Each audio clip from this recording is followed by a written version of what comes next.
നമസ്കാരം. നിത്യജ്യോതിഷത്തിലേക്ക് എല്ലാ മാന്യ പ്രേക്ഷകർക്കും സ്വാഗതം. ഇന്ന് 2025 മെയ് മാസം 10-ാം തീയതി 1200-ാം ആണ്ട് മേടമാസം 27-ാം തീയതി ശനിയാഴ്ച. ഇന്നത്തെ നക്ഷത്രം വന്നിരിക്കുന്നത് ചിത്തിര നക്ഷത്രമാണ്. ചിത്തിര വളരെ ദോഷ നക്ഷത്രമല്ല, പക്ഷേ ഇന്നത്തെ ദിവസം ശനിയാഴ്ചയാണ്. ശനിയെ ഭയക്കണം. ശനി എപ്പോഴും മന്ദതയുണ്ടാക്കും.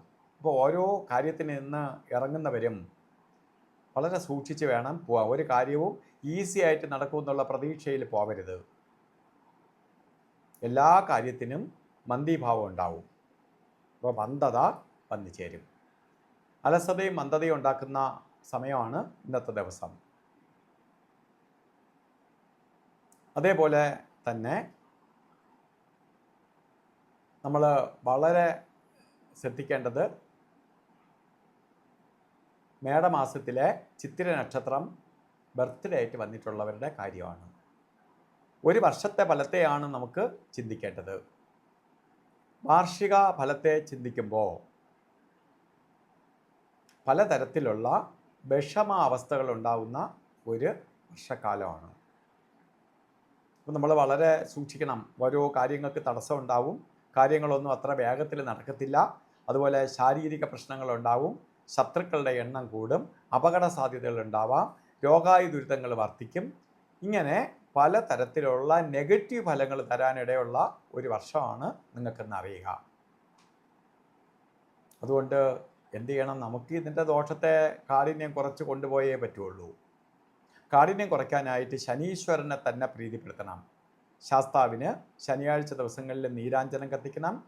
ശനി വ്രതത്തോടു കൂടിയിരിക്കണം. അതുപോലെ സൂര്യഭഗവാനെ പ്രാർത്ഥിക്കണം. ശനീശ്വര യന്ത്രം ധന ആകർഷണ യന്ത്രവുമായി ചേർത്ത് രാഗരക്ഷ കെട്ടണം. അതായത് ശനിയുടെ തടസ്സവും വരരുത്, സാമ്പത്തിക പുരോഗതിയും വരണം, ഐശ്വര്യം വരണം. അതുപോലെ തന്നെ നമുക്കിന്ന് ഓരോ കാര്യത്തിനും നല്ല ദിവസമല്ല എങ്കിലും ഓരോ കാര്യത്തിന് ഇറങ്ങുമ്പോഴും രാഹുകാലത്തിന് വളരെ പ്രാധാന്യം കൊടുക്കണം. ഇന്ന് 9 മണി മുതൽ 10:30 മണി വരെ എന്ന് രാഹുകാല സമയം രേഖപ്പെടുത്തിയിട്ടുണ്ടെങ്കിലും 9:15 തൊട്ട് രാഹുകാലം ആരംഭിക്കും. 10:45 വരെ രാഹുകാല സമയമുണ്ട്. രാഹുകാല സമയത്ത് യാത്ര ചെയ്യാതിരിക്കുക. അതായത് ആദ്യമായിട്ട് വീട്ടിൽ നിന്ന് ഈ സമയത്ത് ഇറങ്ങാതിരിക്കുക. ഒന്ന് നേരത്തെയോ അല്ലെങ്കിൽ അതിന് ശേഷമോ ഇറങ്ങുക. അതേപോലെ തന്നെ രാഹുകാല സമയം നമുക്ക് നോക്കി യാത്ര ചെയ്യണം. അതുപോലെ തന്നെ ഒരു കാര്യത്തിനും എടുക്കാൻ പറ്റാത്ത 2 സമയങ്ങളാണ് ഗുളിക കാല സമയവും യമകണ്ഠ കാല സമയവും. അതിൽ ഗുളിക കാല സമയം വരുന്നത് 6:08 തൊട്ട് 7:41 വരെയും യമകണ്ഠ കാല സമയം വരുന്നത് 1:54 തൊട്ട് 3:27 വരെയും.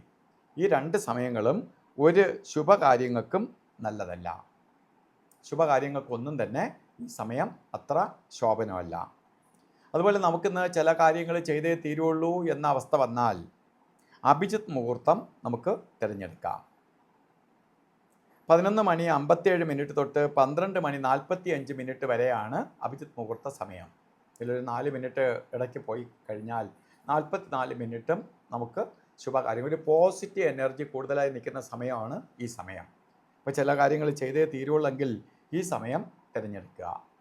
അതുപോലെ ഇന്ന് ഓരോ കാര്യത്തിന് ഇറങ്ങുമ്പോഴും നമ്മളെ വസ്ത്രധാരണത്തിന് പ്രാധാന്യം കൊടുക്കണം.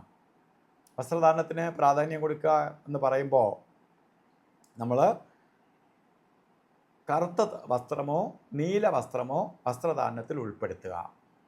കാരണം ഇത് ഭാഗ്യദായകമായ അവസ്ഥയ്ക്ക് ഇടവരുത്തും. അതുപോലെ ഇന്നത്തെ ദിവസം നല്ലതല്ല എന്ന് ഞാൻ പറഞ്ഞുവെങ്കിലും ശനീശ്വരൻ്റെ അനുഗ്രഹത്താൽ എല്ലാവർക്കും നല്ലത് വരട്ടെ എന്ന് പ്രാർത്ഥിച്ചുകൊണ്ട് നിർത്തുന്നു. നന്ദി, നമസ്കാരം.